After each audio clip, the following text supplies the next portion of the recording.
Ms. Brown, my homeroom teacher, was just about to sign my school withdrawal form when I snatched it back and ripped it to pieces. Her eyes flashed with anger as she berated, "Do you think I've got time to joke around with you? You've consistently received outstanding results. However, you spent a whole month insisting that I help you withdraw from school, so why have you just torn up the form?" I lowered my head and apologized sincerely. "I'm so sorry, Ms. Brown. I won't be withdrawing from school, after all. I want to focus on my studies and become a teacher in the future." Our exchange ended up being quite the commotion, and it drew the attention of all the teachers around us. "Have you finally come to your senses? That's wonderful. I'll finally have a shot at getting the year-end performance bonus." Ms. Thompson, my math teacher, exclaimed. I was the top scorer for math among all the seniors at my high school, and that benefited Ms. Thompson, who might earn a bonus because of my results. The other teachers chimed in approvingly. "It's great news, all right. You're such a fine student, but everyone in school heard about you wanting to quit schooling so that you could be Eliza's house husband. We were all concerned for you." All of the teachers present had always been very kind toward me. My ability to remain one of the top students of my year was largely credited to their guidance and mentoring. I had caused quite a spectacle the past month. Everyone else had been watching the farce at my expense. Eliza Stewart was smart, gorgeous, and easygoing. Many guys in school had a crush on her. She'd always been a little aloof with me. I wouldn't have been able to get close to her if not for the fact that we'd been betrothed to each other as children. Thankfully, I had been reborn, and I came back to this very moment in time. I stood in front of all the teachers and gave another apology. I was being silly before, but I've regained clarity now. I hope you won't hold my past foolishness against me. With glad, approving smiles, the teachers nodded and told me I was more than welcome to seek them out if I ever needed some additional tutoring. When I got back to the classroom, all eyes fell on me. Unexpectedly, even Eliza was waiting for me at my desk. As she'd been in poor health over the years, her complexion was rather pale and sickly. Thanks to her small, frail-looking figure, she looked exceptionally adorable as she sat there quietly with her hair in a ponytail. Even after everything I'd gone through in my previous life, I couldn't help but feel sympathy for her when I saw her this way. When she saw me approaching, she started picking up my books and stuffing them into my bags. I grabbed her hand to stop her before saying with faint disappointment, I couldn't get it approved. "You should head back to your seat." Eliza's expression turned icy at once. "That's impossible. Are you still upset because I had breakfast with Carl?" "I told you.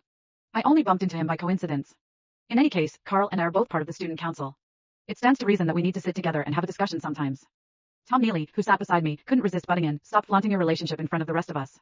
And you, Matthew. Don't be so ungrateful. You should be happy that Eliza's willing to spend time placating you right now. Hurry up. Do what she wants and go away." Remaining calm, I said, "I'm telling the truth." I took my bag from Eliza and looked at her, saying, "Go back to your seat. I want to get started with my homework." Eliza's eyes began reddening. "Fine," she said. The chair screeched loudly against the floor as she leaped to her feet and stumped back to her desk. Immediately after that, a book struck me in the head, and a female voice called out angrily in Eliza's defense, "Don't push it, Matthew." Rubbing my head, I acted as if nothing had happened. I fixed my eyes on my workbook and continued answering the questions. The SATs were less than a month away. Once I was done with high school, Eliza and I would no longer have anything to do with each other. After school, Eliza made it a point to get onto Carl Jameson's bicycle in full view of me. Ignoring her antics, I got on my bicycle and rode slowly behind them, keeping a distance between us. Eliza and I were childhood sweethearts. My family, the Harpers, and Eliza's family, the Stewarts, both came from the countryside and moved into the city for a better life. At the time, our families maintained a good relationship. They decided to let Eliza and me get engaged to each other, even though we were still children. However, as we got older, the relationship between our two families slowly changed. It had been 13 years since our families became neighbors in the city. I could sense that the Stewarts didn't like me. They continued to treat me fairly courteously. However, they had long since begun taking Eliza to various social events and introducing her to the sons of powerful and influential families. Among the ones they met, they were most pleased with Carl. In my previous life, I had no clue this was happening. I even became estranged from my own family just so I could dedicate myself to taking care of Eliza. Thus, when Eliza and Carl were busy flirting with each other, her parents fully supported their relationship and completely disregarded me. Carl even showed up at our wedding to steal her from the altar, and right in front of everyone, her parents stopped me from intervening. Carl is a key figure in charge of a national research project. How can you compare to him when you're just a house husband who can do nothing but cook and clean? You should already be thankful that we allowed you to be a part of the family for this long. Just stay at home and take care of the kids. My parents were also infuriated by my behavior. Look at you. You're acting like a total loser right now. Who would choose you? We told you to focus on your studies, but you refused to listen. You brought this whole mess on yourself. By then, I was too dependent on the Stewarts. All I could do was weep in silence and agree to their request, hoping that Eliza would turn around someday and acknowledge the sacrifices I made for her. 10 years passed without Eliza showing any sign of coming back to me. Instead, I was diagnosed with cancer from having overexerted myself throughout the years. To my shock, my son and daughter immediately celebrated that. How marvelous. Mom and Mr. Jameson can finally get their happy ending. Hurry up and sign the divorce papers. That way, even if you die, we won't have to settle your affairs for you. Even Eliza, who was a doctor, remained silent through it all. Their words and actions cut me deeply. In the end, I was forced to sign the divorce papers. They joined forces to kick me out of the house. I ended up dying on the streets on a snowy night. Blinking, I saw Mom scowling as she berated me. "Why are you just standing in the doorway instead of coming into the house? We don't accept fools into our family." When I first announced my decision to become Eliza's house husband, my parents spent ages trying to talk me out of it. Pressing my lips together, I said earnestly, "Mom, I've decided to apply for college and major in education." Mom stared at me for quite some time. Once she realized I was serious, a smile bloomed across her face. Grinning with joy, she pulled me into the house while shouting the good news to Dad. For the first time in a long time, my family shared a blissful dinner with smiles all around. As I watched them around the table, I had to take huge bites of food to stop myself from crying. I failed to be a good son and take care of them in my previous life, but I wouldn't be making the same mistake this time. In the middle of the night, Eliza sent me a text. You ripped up the school withdrawal form? Soon after that, she sent me a screenshot of her conversation with Mr. Duffy, our physics teacher. She was better at physics than I was, and Mr. Duffy mentioned what I did when he asked her to tutor me. I swiftly replied, that's right. I've thought things through. My mom and dad are right. I should at least finish college first before thinking about anything else. However, Eliza couldn't understand my decision. She questioned indignantly, what's the point of you working so hard? Both our families are doing perfectly well financially. Who's going to look after me if you focus all your time and energy on your studies? I wanted to tell her to get Carl to do it. Alas, even though I typed that message out several times, I kept deleting it. In the end, I didn't send that message to her. Carl didn't know Eliza that well. She was born with a weak constitution and needed a great deal of tender, attentive care in order to remain in good health. However, the Stewarts were busy with work and didn't want to hire a caregiver for Eliza either. That was why I got the idea of becoming her house husband. Well, since she knew the truth, I figured I should just break things off now, so I texted back, let's end our relationship. I blacklisted her number right away. Half an hour later, someone started ringing our doorbell furiously. The incessant ringing was accompanied by the sound of Eliza's coughing. Matthew Harper.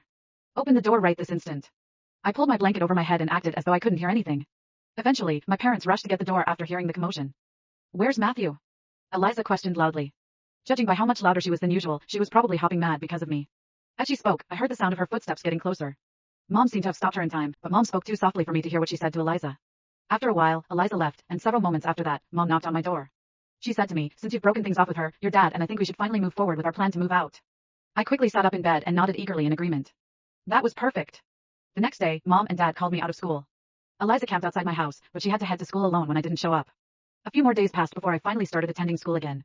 When I finally saw Eliza again, I noticed her face looked even paler than before. Even though it was approximately 80 degrees Fahrenheit, she was still wearing our school's varsity jacket. I was trying to get to my desk, but she stood in my path with a displeased expression. You blacklisted my number and moved out. Are you that reluctant to marry me? She snapped. Everyone began eyeing us curiously. Realizing that she was being a bit too emotional in public, Eliza grabbed my hand and started pulling me out of the classroom, saying, we'll talk outside. Once we got to a quiet corner, I shook her hand off me and said, whatever it is you have to say, hurry up and say it. Don't keep me from class. Eliza pulled up a slightly stale sandwich and offered it to me for breakfast. This was her usual method of pacifying me. In the past, all she had to do was beckon me with her finger, and I'd happily brush aside everything to go back to my normal self again, all because I liked her.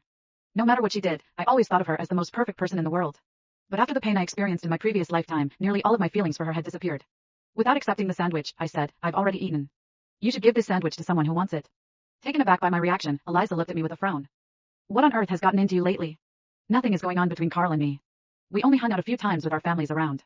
Is that reason enough for you to be jealous this whole time? In any case, Carl and I have never spent time alone together before. I raised my eyebrows in surprise. Not only did Eliza and Carl behave flirtatiously in front of me, but they had already hung out in private as well. So what if they hadn't spent any time alone together thus far? Everyone was keen for them to end up together. If things proceeded as they did in my previous lifetime, Carl was going to attend the college across the street from the one Eliza attended. They would remain intimately involved in each other's lives to the very end. After recalling the way I'd died the last time around, I sighed. I didn't want to live that life again. At my silence, Eliza seemed to compromise, but her attitude remained lofty. Fine. I'll allow you to carry on with your studies. You can join me in Northcrest and attend college there. That way, you can still take care of me. She made it sound like she was doing me a favor. Carl and I are only spending time together because it benefits both our families. In the end, you're still the one I'm marrying. As a guy, you shouldn't get jealous so easily. You should be more understanding and open-minded. Eliza had more to say, but I interrupted her, saying, I got it. At last, I met her gaze. I was worried she could tell that I was lying as I continued, when the time comes, I'll apply to a college in Northcrest. Hearing that, Eliza exhaled in relief. Was that so hard?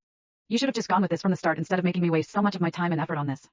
Thanks to the strong morning breeze, Eliza began coughing rather heavily. She stood still, waiting to see what I would do. I shielded her from the wind and patted her back to ease her coughing, like I always did. At last, Eliza's expression improved. She even looked a little smug. Resisting the urge to leave, I accompanied her as she slowly walked back to the classroom. Once I got back to my desk, I started reviewing my lessons. I needed to improve my scores a bit if I wanted a guaranteed spot at Southwell University School of Education. However, as long as I got in, Eliza and I would be separated by the entire country.